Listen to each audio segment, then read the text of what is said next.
Hello લાગી ગયા એવા ભાઈ કાઈ પહોંચે વાહ ભાઈ વાહ, તે તો આજ કેટલાયના પતંગ કાપી નાખ્યા. અરે એમ કાઈ હોય ઉત્તરાયણ ની 15 દિવસની વાર હોય ને તે આજુબાજુની શેરી વાળા છોકરા મારી પાસે ટ્યુશન લેવા આવે.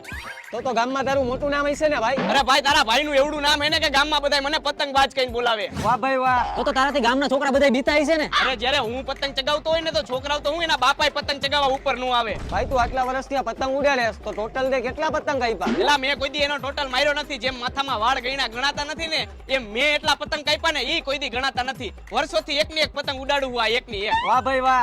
તો ભાઈ તને ઇનામ દેવાની જરૂર છે. એલા ઇનામ નહીં, મને નેશનલ એવોર્ડ મળવાનો હતો કેમ કે મેં ચોમાસામાં 4 મહિના એકની એક પતંગ ઉડાડી. ઓલા આવડા કરા પડ્યા ને તોય આપણી પતંગ હેઠી નથી ઉતરી. વાહ ભાઈ વાહ. એલા ભાઈ બસ લે, હવે આ તારી બધી વાતો સાંભળીને મને ઝાડા થઈ ગયા છે. તને તો વાત સાંભળતા થઈ ગયા હે ને જાડા. મને તો વાત કરતા થઈ ગયા હે જાડા.